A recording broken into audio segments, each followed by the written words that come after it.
let's see what we can do about getting the other two sides done. Yeah, I want that one too. Makes it easier to see. Yeah, I figured it did. Yeah, it did. It does, it does. I think this is turning out good. Alright, we're going to do one side at a time. Now make sure that these right here are flat too. And all. Now I want you to also pay attention. Right here is the fiber fill. You got like a 1/2 inch on both ones on the fiber fill. So we'll have to end up cutting this down to put the border around it. But I want it there just in case I need it. Alright, let's get busy and let's put on the tops.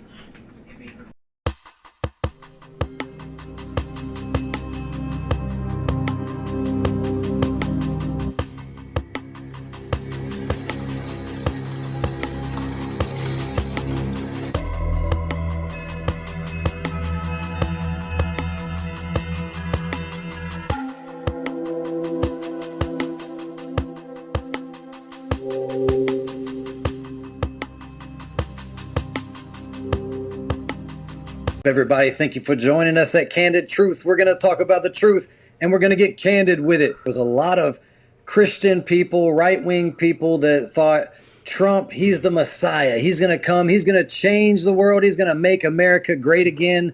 And I think they're in for a wake-up call. When you look at what Trump just posted today, people are starting to ask questions. This is Trump's official Instagram. And if you haven't watched this video, prepare to be shocked. This is live. I'm not censoring the comment section that's on Instagram, but we're going to look at the comment section because it's pretty crazy that even Trump fans are saying, I should have voted for Kamala. Like, people are starting to have a change of heart about Trump, and it's only February. Look at this video.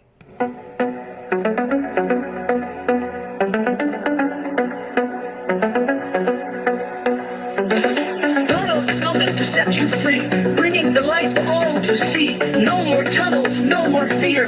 Trump Gaza is finally here. Trump Gaza shining bright, golden future, a brand new life. Feast and dance, the deal is done. Trump Gaza, number one. Trump Gaza shining bright, golden future, a brand new life. Feast and dance, the deal is done. Trump Gaza, number one. Crazy. So what is up with all the golden idol stuff of Trump? There's a video, if you haven't checked it out, on Candid Truth. Check it out. It says the deception is greater than we thought, and it has Trump on there. It shows the golden calf. It shows all his fans with the patch on their ear, showing that they are idolizing this guy. They're just being deceived. Trump is a pawn. He is another puppet in the whole game, and I want to show you just some of these comments in the comment section. I'll try to expand on these. And like I said, I can't edit the comment section because this is live, so there are some language that will not be suitable for children. But it says this has to be the most disrespectful and tone deaf thing a president could do. 111,000 likes on it. Now remember, everybody right now is kind of liking Trump. Even the people that used to not like Trump are now liking Trump. So this isn't just like the haters when he was in the first term. But look at this. I'm right-wing, and what the hell is this? So this right-wing dude is like, dude, what is this? This says, this video is truly horrifying. They are dancing and celebrating over the bodies of innocent children. This is crazy. As a Trump supporter, horrible post. Trump supporters are now saying, like, we regret voting for you. Look, okay, maybe I should have voted for Kamala. Somebody says, I'm a Trump supporter, and what the is this? Crazy. This is the worst thing I've seen on the internet all year. Trump, I voted for you to have a better economy, better laws, and take care of our country. Stay focused on the future and our nation. I don't create obstacles, blah, blah. Obviously, he does not like this either. WTF is this, somebody says. How does a sitting president post something like this? And everybody's just going off on this. And notice it says right here, comments on this post have been limited. I don't know if that's set by Trump, set by Instagram, or what, but things are starting to get a little weird. So I have a hypothesis. This is something that I said a week ago and again last night before this video came out. I want to show you my hypothesis because I believe that Satan is so cunning and crafty and deceptive that we're all like being misdirected by the magician, by the sorcerers. And these people, this is the Hegelian dialect. They play both sides. They're playing left and right. They're playing red and blue. They're playing Republican, Democrat. Satan is playing good cop, bad cop. And while he's getting your attention over here, he's doing something else over here. It's sleight of hand. So I'm going to play a clip from a week ago on our stream, and I want you to hear what I say here. We know Satan plays both sides. What if all this is purposeful to make Trump look like the Antichrist? Literally, because if, like you're saying, dispensationalists, they're looking for who is the one that was wounded and had a deadly wound and was healed. You know, Trump supposedly got shot. He's on the coin of Israel. He's going to make a covenant. He's talking about peace and safety. What if all eyes go to Trump? He is him. He's the Antichrist. He fits everything. Then the true Antichrist comes, which is Satan. Satan is going to appear. What we're waiting for before Christ returns is Satan to manifest in our world as a cosmic savior, a supernatural being, more deceptive than Trump ever could be, more deceptive than the Pope ever could be, more deceptive than any human being could ever be, because now you're talking about an angel of light who's doing signs and wonders and miracles and healing the world and getting rid of pandemics and stopping natural disasters, quote unquote natural disasters, and wars and all these things. What if he comes and kills Trump, the Antichrist, and everybody's like, this is Jesus, this supernatural being that literally killed the one-man Antichrist that we've been looking for. So this is crazy, because the way I understand prophecy, I do not believe that we are looking for a one-man Antichrist. I don't believe that. All these Left Behind movies, all the mainstream Christianity after the Counter-Reformation, or after the Reformation, the Counter-Reformation came, and they were trying to misdirect people from seeing that the Roman Catholic Church, the papacy, the Roman Empire is the Antichrist system. When you see the word Antichrist in the Bible, it's always plural. It says there are many Antichrists, even now, the Antichrist spirit. It's never pointing out to a one-man ruler, and I believe it's positions. People are disposable. Even if Pope Francis is in the seat now, in a year he could not be in the seat. So you can't point at Pope Francis and say he's the Antichrist, because someone can take his place. But whoever is in the position, whoever's sitting in that seat saying, I am Christ on earth, I am God on, where is that crown that says Vicarius Filii Dei, which means the substitute of Christ on earth? They are Antichrist, and the whole system is Antichrist. But I believe that there's tons of propaganda out there, this Counter-Reformation propaganda that says, no, we're looking for a one man in the future, some political leader that's charismatic and does all these things. Well, first I want to show you this clip where I said this last night on Brad's stream on Strange Normal. I think Satan has got this whole thing, man. It's a puppet show. He plays both sides. The Hegelian dialect. It's a sleight of hand. It's misdirection. Because what I think is everybody's going to at first think Trump's awesome. Like, man, things are changing. Things are great, actually. Things are going better. Gas is better. He's getting rid of all the woke stuff and all this stuff. But then they're going to start recognizing, wait a minute, he's hand in hand with Elon, who wants to microchip our brains. He is... Okay, so you get the point. Now check this out. So I just asked ChatGPT what is basically the mainstream idea of what the markers are for the Antichrist. Check this out. It says, he will rise from a revived Roman Empire. That's in Daniel 9:26 or 27. Now, I don't agree with everything this is going to say. I'm just telling you what the majority of the Christian world believes. That's the whole point. That's why it's so important to understand prophecy, to know that we're going to be here during the tribulation. We're not going to be raptured out of here. That all kinds of stuff. That the Antichrist is not one man, but a system. And that Satan is going to come on the scenes as Christ, as a cosmic Christ. He's going to be doing lying signs and wonders, miracle working demons. He's going to have supernatural power to bring down fire from heaven and all these things. How are we going to be able to resist something that powerful? We've never been faced with a supernatural being who's basically like a superhero and can do everything from healings. If you don't believe Satan can heal, go talk to a New Ager who's doing Reiki and crystal healing, all this stuff. Satan has crazy amount of power that he can do lying signs and wonders. He can put an ailment on somebody, remove that ailment, and now they've been healed, quote unquote healed, right? So this is going to be a being that is supernatural and is going to end the Antichrist reign. But this is what I think. This is what I believe. Satan is in control of everything. This is his world. He's the God of this world. He's working through the governments of this system. It says we battle not against flesh and blood, but against principalities, against the powers and the rulers of the darkness of this age, of this world. So he's putting all the people in place, preparing them to bring about one world religion, one world government, the New World Order. So Trump is just a pawn. He's a player in the game. Now, all the Christians are looking for a one-man Antichrist before Christ returns. So Satan cannot come, if he's going to really deceive the world, he can't just come as Christ right now, because he would be going ahead of the game, right? Christians are all looking for an Antichrist. So Satan can't step out on the scenes as Christ yet, because we're still looking for an Antichrist. Get it?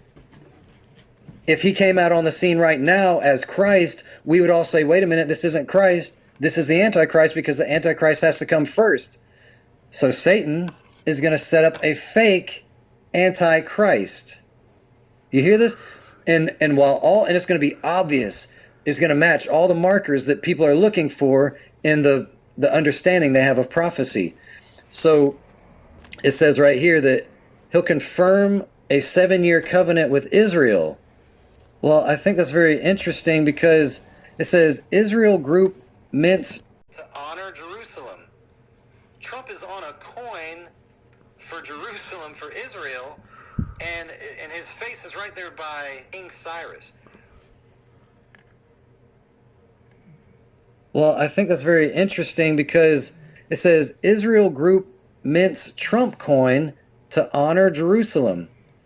Trump is on a coin for Jerusalem, for Israel, and his face is right there by King Cyrus. Why is an American president on a coin for Israel? So here's marker number one. People are going to be like, wait a minute. See, everybody's going to embrace him at first. They're going to embrace Trump and say, look, he's getting rid of everything. This is great. But then they're going to say, wait a minute, we've been deceived by the Antichrist. Wait a minute. He's matching all the markers. It says he will break the covenant at midpoint, so we haven't got there yet. He will be a charismatic political leader promising peace. Okay. Is Trump a charismatic leader? Yeah. Is he, his fans are idolizing him. Put a patch on your ear and all this stuff, right? He's charismatic, and he's making these funny tweets and all that kind of stuff. Now, what did Trump say? We have before us a rare opportunity to bring security and stability and peace to this region and to its people. Okay, security and peace is what he said, right? And what does the Bible say? 1 Thessalonians 5:3, for when they shall say peace and safety, then sudden destruction cometh upon them, as travail upon a woman with child, and they shall not escape. So Trump is openly fulfilling these prophecies that all Christians are looking for, in the Antichrist that we know is supposed to come before the true Christ. And so Satan, who's going to appear as a supernatural being and wants to deceive the world into thinking that he's Christ, has to set up a fake, false Antichrist decoy first. And it's all lining up. He will suffer a fatal head wound and be revived. Okay? Maybe I'm grasping here, reaching at straws, but suppose, and I don't even believe this. So I'm not even falling for this ketchup pack on the ear that was literally not even a scab a week later when he's on TV. He's like, oh yeah, I'm a fast healer, real fast healer. Dude, I have zits that last longer than this guy's assault rifle ear wound. But either way, he's been an attempted assassination on him more than once. Twice within a year's time. And that's when they really idolized him like a messiah. Like, yeah, God's protecting him. Look, he survived assassination attempt. So maybe I'm reaching with this whole deadly wound that he revives from a fatal wound, but even that is close. Then it says, he will claim to be God and demand worship. He'll claim to be God. All right. What do we see here? Literally the golden idol. Like the video I did a month or two ago, whenever it was, when it says the deception is greater than we thought, and it shows Trump with a golden calf and everybody idolizing him with the patch on their ear. I had no clue that he was going to release a video showing him as a golden image. Remember, there's going to be an image to the beast. All people must bow before the image of the beast, just like Nebuchadnezzar, right? And then here it shows that in shops, he's going to have little idols be sold. Dude, this is crazy. If anyone is fitting the markers of what mainstream Christians believe about the Antichrist, it's Trump. He's even the last Trump. People have put that together too, like that Christ is going to return at the last Trump. Christianity doesn't have a proper understanding of who the beast is. They think the beast is a person, a one-man person, and they've always been looking for him as an American president. Is it Obama? His name means lightning from heaven and all this stuff. They've been looking for this. Christians' attention is looking for a one-man Antichrist, and they're looking for all these markers. And Trump just happens to be fulfilling these markers. It says, he will have a global government and economic control. Ooh, okay. He's going to have a global government and economic control. Look at this. What does this say? It's Trump's world. European leaders divided on how to navigate this cacophony. I don't even know how to say that. Cacophony. It's Trump's world. This is just one article. Trump, why does an American president, Trump, travel all around the world giving speeches? Jerusalem has his face on their coin. Trump, Gaza, he's going to turn Gaza into this like tourist attraction. He will be empowered by Satan, and he will persecute Christians and Jews. He will be empowered by Satan. Who's his right-hand man? Trump's right-hand man is Elon Musk, who wants to microchip your brain. And what are all Christians looking for? They're looking for a mark that you take in your hand or in your forehead. And they think it's a microchip. I don't believe that. I believe that the mark of the beast, Revelation is all symbolic. Every prophecy that God gave to man, it was symbolic. Joseph had a dream about stars bowing down to stars and stalks of wheat bowing down to wheat. And Nebuchadnezzar had a dream about an image, and it was about kingdoms. Daniel had a dream about beasts rising out of the sea, and it was about kingdoms. Peter had a vision about a sheep being let down with unclean animals, and it had nothing to do with eating unclean animals. Peter even said, I don't even know what this means, Lord. I haven't eaten anything unclean. What does this mean? And when you keep reading, people don't like to know this truth, but when you keep reading, the whole vision was about do not call any Gentile unclean. It was all about stop judging the Gentiles. They're grafted in.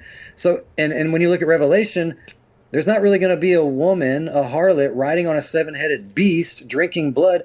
That's not, it's symbolic. A woman standing on the moon, clothed with the sun, this is all symbolic. So Israel is symbolic. We are Israel. There's neither Jew nor Greek. We're all one in Christ Jesus. So when you see Israel in the book of Revelation, it's talking about believers. When you see Babylon in Revelation, Babylon doesn't even exist anymore. But it's a symbol or a sign of the wicked.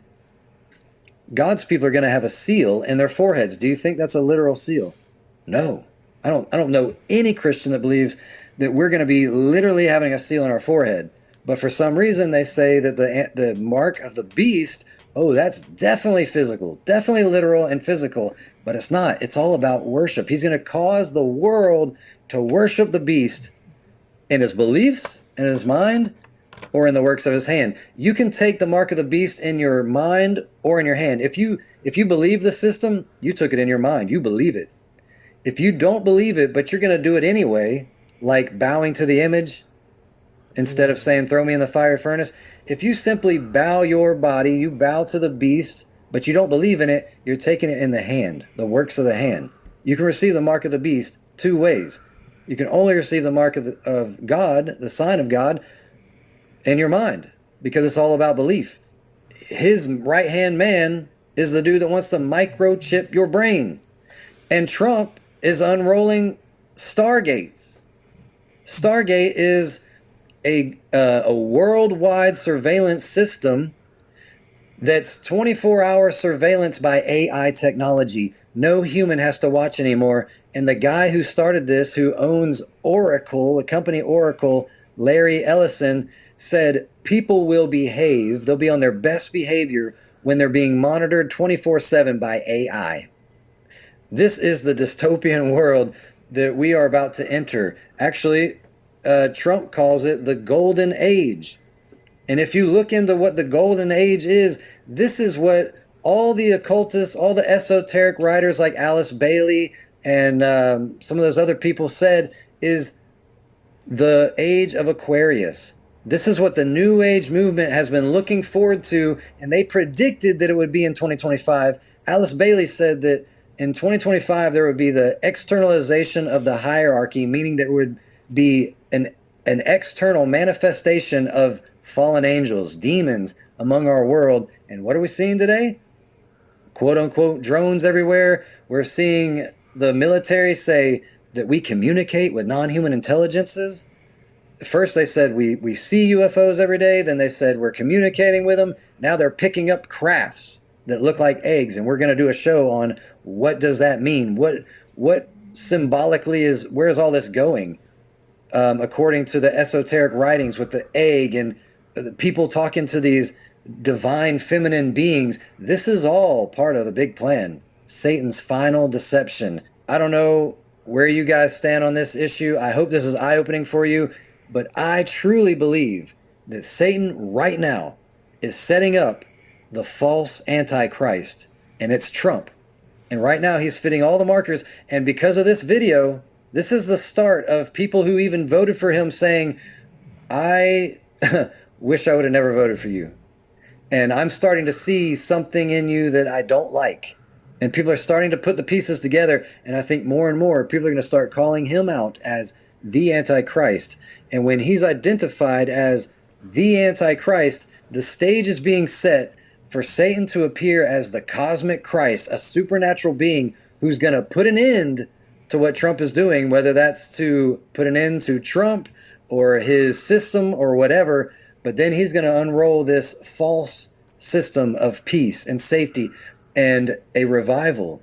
What looks like a true revival, but it's really a coexist one world religion. And if you stand on truth, thus saith the Lord, the 10 commandments, if you do not budge from what God says in his 10 commandments, you will be public enemy number one. You will be locked away. You will be persecuted. And finally, you will be beheaded because you are a discordant note in this perfect utopia of a coexist one world religion. And you're just some extremist zealot that needs to be put away because you're causing chaos in our perfect world. That's what's soon to come. I hope this is eye-opening. If it was, please share this with your family and friends. please give this a thumbs up and like it. It really helps get this video out into the algorithm. I think this is such a vital, important message right now, and so many people are talking about this video because it just happened today, but nobody is talking about this angle. So please share this, please subscribe. We can't do this without you. If you want to support this ministry, you can do so by going to... Wait, you're telling me there are fake towns in the middle of the Atlantic? Yeah, listen to this. There's an island called Halcyon Ridge, completely hidden from the outside world, controlled by a private organization called Vanguard Initiative. Decades ago, they bought the island and turned it into one massive, twisted experiment. They built towns straight out of a 1950s postcard, perfect houses, white picket fences, happy neighbors. But it's all a lie. The people living there? They were either orphans raised in total isolation or, get this, grown from embryos in secret labs. From birth, they were brainwashed to believe that a global disaster wiped out the rest of the world. As far as they know, Halcyon Ridge is the only safe place left on Earth. If someone starts asking too many questions, Vanguard Initiative steps in fast, either reprogramming them or making them disappear altogether. And just so we're clear, this is all for entertainment purposes, right? The rest of the story. It was like a scene from The Exorcist. Vera rushing into the bedroom, the terrified and terrifying cries of her nephew writhing in the bed, Vera's own daughter Irene trying to hold the boy down. His screams, mostly incoherent, made little sense when one could understand them, something about somebody trying to kill him. Meanwhile, the neighbors, frightened but curious, began gathering outside, sharing their bewilderment in urgent whispers. After a while, the ravings subsided. Vera emerged to try to calm her friends. Her nephew, barely 17, she said, was suffering from an endocrine imbalance. He had only recently been discharged from the hospital, where he had undergone radiation treatments. After a few days convalescing in her home, she said, the boy would be as good as new. Vera's explanation seemed to satisfy the worried eavesdroppers, and they dispersed. But unfortunately, it was all a lie. This is the rest of the story. From the very beginning, Vera's nephew had been a problem child. Impossible to control both at school and at home. By the age of 14, he was out on his own playing guitar with gypsy musicians in Paris cabarets. He even joined a circus act for a while, but quit after being injured in a trapeze accident. It was then the boy's real problems began, for while he was recovering from his injuries, a doctor prescribed opium for the pain, and even after the broken bones had mended, he continued taking the opium. Soon completely hooked, he would procure the drug from dealers on the docks. He would smoke as many as 36 times a day. After several months of such dissipation, the boy instinctively sought help. He went to see his Aunt Vera in Switzerland and collapsed in her home. The frantic woman rushed her nephew to a private sanitarium. In a few weeks, the worst of the withdrawal was over. Thereafter, he was to recuperate in the care of Vera and her daughter, Irina. And yet, as you now know, the nightmare continued. The boy would not be on his own for an entire year. And when he did return to Paris, everything had changed. Old jobs had been taken by others. Old contacts had dried up. His friends had moved away. In fact, the only connections he retained got him the only work available: sweeping floors and sewing costumes and building sets at a little theater. For you see, the reckless youth who barely survived his own excesses, the teenage addict who straightened out in the loving care of a couple of women you never knew, encountered his destiny as a humble stagehand for a tiny repertory company, and he blossomed from there into one of the most distinctive figures in all entertainment history. This could have been any troubled teenager's story, the redemption of Vera's nephew. But now I hope you'll always remember this young man for having been pulled back from the edge of the abyss to become Moses Pharaoh, to become the king in The King and I. Yul Brynner. Now that you know the rest of the story.